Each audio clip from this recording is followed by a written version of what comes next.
the morning sports briefing here on the 28th of July. And it's a Tuesday, folks. So hopefully your week started well yesterday. And in the news today, Roosters pivot set for pay increase. England frustrated by the rain. Six Nations announce 8-team tournament. Pulse head coach is to step down. Sal's NBL finals to start. America's Cup action and volleyball tournaments to be announced announcements as well. So you have a packed morning this morning. Your best way to start the day up to speed with all of the important sports news. And let's kick off with that cricket news. And yes, rain has ruined the fourth day of the test. No play was happened at all. That means that it still finishes with the West Indies on 10 for 2, chasing a 399 to win against England.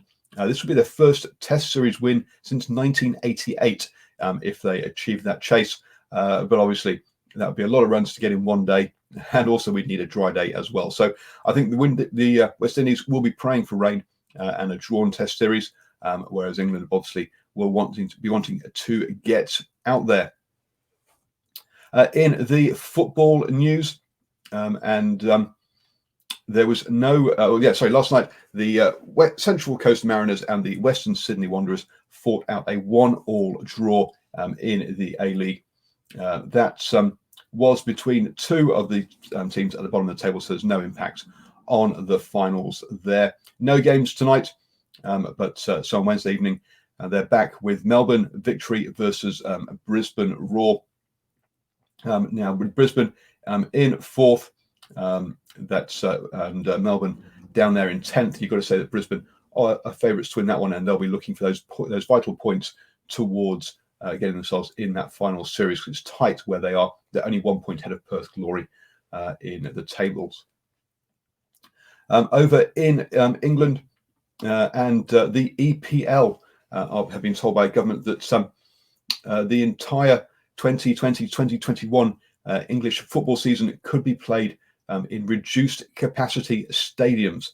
Wow! So they're talking. That's obviously talking going. They're already talking about going through till sort of May next year with reduced crowds over there in England. So yes, thank our lucky stars as to the state we're in over here in New Zealand, because we're already back to full crowds in stadiums, but it looks like they're a long way off over there in England.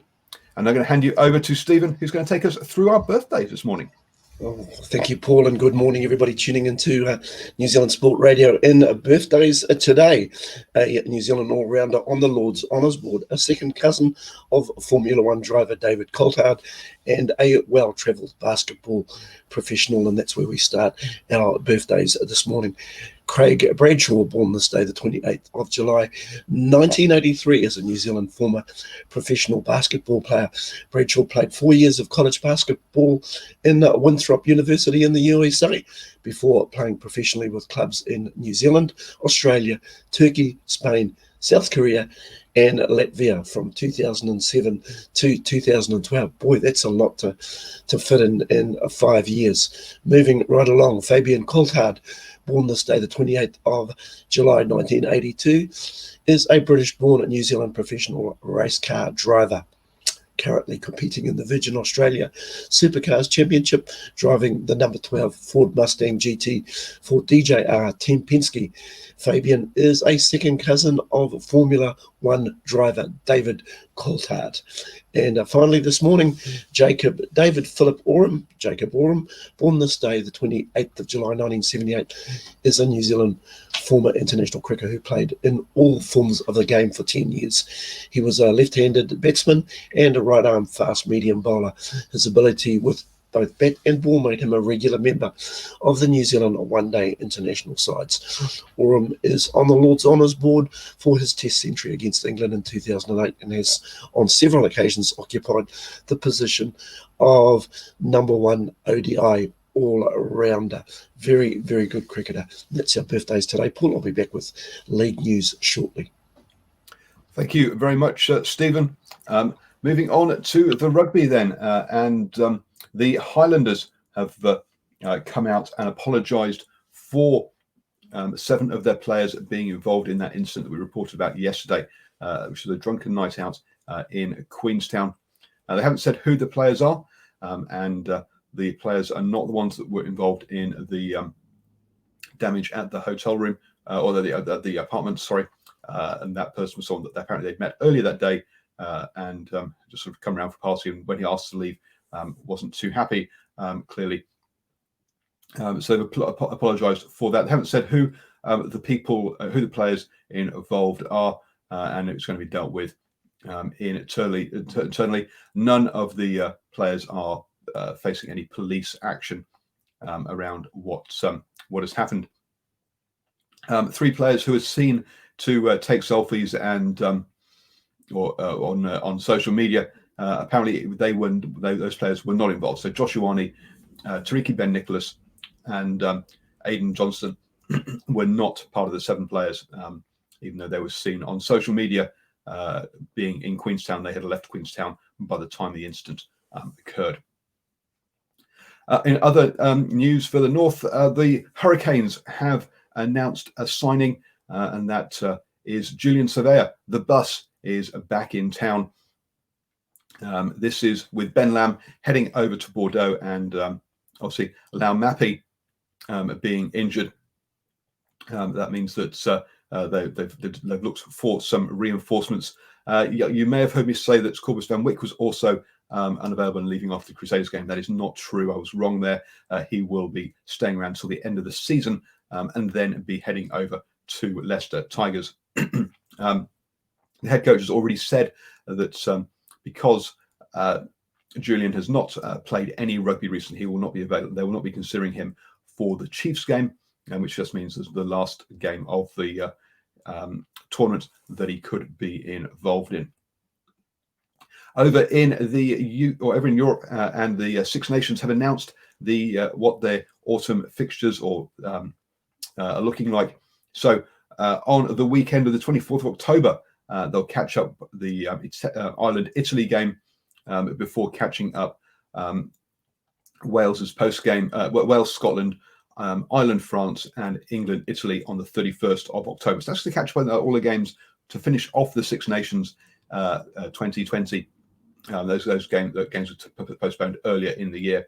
They will then hold over 4 weekends a tournament with 2 groups of 4 teams. So England, Wales, Ireland, and Fiji in one group, and Scotland, France, Italy, and Japan in the other group.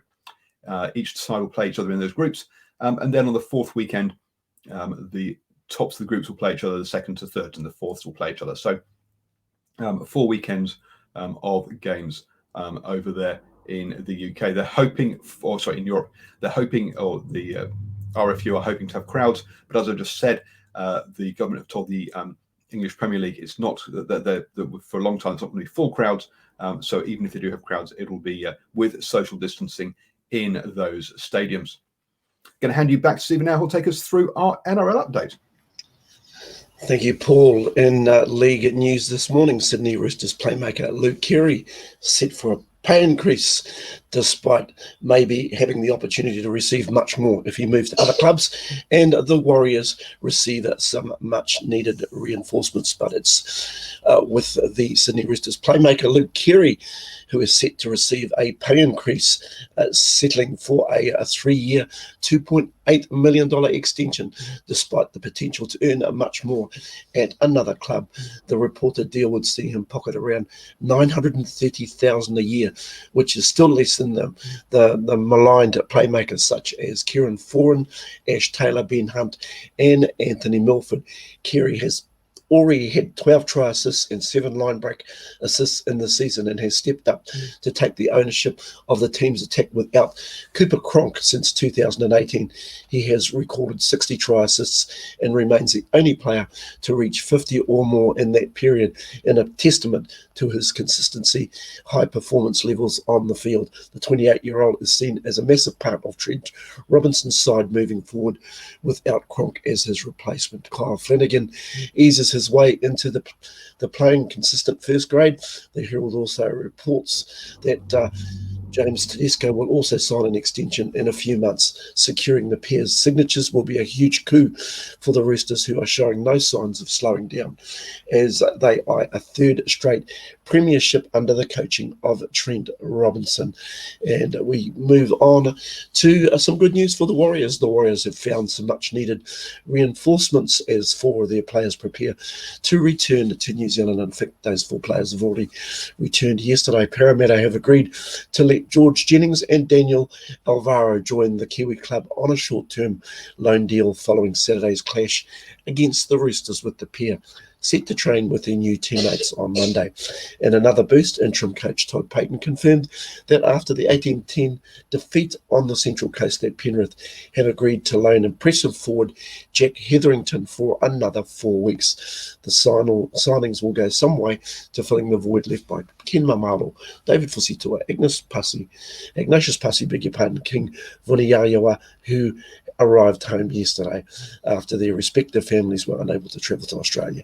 A 5th player, Leivaha Pulu, has already reunited with his family in Auckland. We're hugely appreciative of the support from head coach Brad Arthur from the Eels, as well as the NRL, for their work done in making this happen. Warriors recruitment manager Peter O'Sullivan said in a statement, "We realise all clubs are under pressure through the injuries, so this is a fantastic gesture from the Eels to help us at a time when certainly thin on many players." So that's good news for the Warriors. I know a week ago the coach Todd Payton wasn't exactly happy with a lot of the clubs, but there we go. A couple of clubs have assisted, and that's it for lead news today. I'll be back tomorrow morning, hopefully with a better voice, Paul. Yeah, feel like I'm playing a tennis game of my own with a ball well and truly lodged in my throat at the moment. Have a great day, everybody. See you tomorrow. Battling on through, Stephen. Thank you very much for doing that. And good to see that the other teams are helping out the Warriors now. Don't forget, folks, you can listen to New Zealand Sports Radio on the go. Just download or just search for New Zealand Sports Radio on Acast, Spotify, iTunes, iHeartRadio, or your favourite podcatching app. Moving on now to the netball and in the ANZ Premiership. Yvette McLaughlin-Durry is going to be stepping down at the end of the season as the head coach of the Central Pulse. She joined she was appointed in 2017 and took the team to the finals in 2018, where they lost the final, but came back last year to win the final and are undefeated this year. She's doing a fantastic run with the team. But time away from home means that she's decided to step down from that role, and she's great to be able to step down while she's on top. And yes, oh boy, they are looking at the ladder. They are 10 wins from 10 games on 40 points clear at the top there. Last night, the Mystics beat the Magic, and it was a very tight first quarter, with Magic leading for most of it, only for the Mystics to even it up just on the end of the quarter. In the second quarter, the Mystics got a slight lead and really pulled away in the third quarter, and the Magic could not do enough to pull it back. That sees the Northern Mystics back into second place, just 1 point ahead of the Mainland Tactics. So really tight there in finding out second place. And a further 7 points back of the Northern Stars, then the Steel and the Magic. So yes, those top three have got Central Pulse out in front. Then the Mystics and the Tactics got a bit of a gap on the rest of them. And don't forget, next weekend the ANZ Premiership will be back out and around the country. So if you've been waiting for your team to play at home to go see them, then get out and get your tickets and get to watch them. Over in the basketball, in the Sal's NBL, the final series kicks off tonight. The Nelson Giants and the Canterbury Rams will play an eliminator to see who gets to go through, and the Otago Nuggets and the Manawatu Jets will play a seeding game to see who gets seeded 1 and 2 for the semi-finals. If you want to know how the final series work, you can head over to our website, NZ Sports Sport Radio, nzsportradio.com, and I have a video over there that explains exactly how the finals work for supporters of the station. Over in the America's Cup now, and America's Magic got themselves out on the water for the first time in 5 months to get some sailing in. I spent 5 hours out there, got themselves up on the foils and sailing around. So great to see America's Magic are up and running, and surprisingly, team in New Zealand were watching their every move while they were doing that. The second America's challenger, the Stars and Stripes, who we've known have been struggling, are going to ask if they can borrow a boat for the Challenger Series from one of the other teams. Each the other teams from Italy, Great Britain, USA, and also will have their says, and also New Zealand will have their says as to what they think of that. But it is a very small fleet, so you would hope that they would let them borrow a boat. It would be one of the first generation boats, so it's unlikely that they would be that competitive, to be honest. But we'll see what decision the regatta committee make on that one.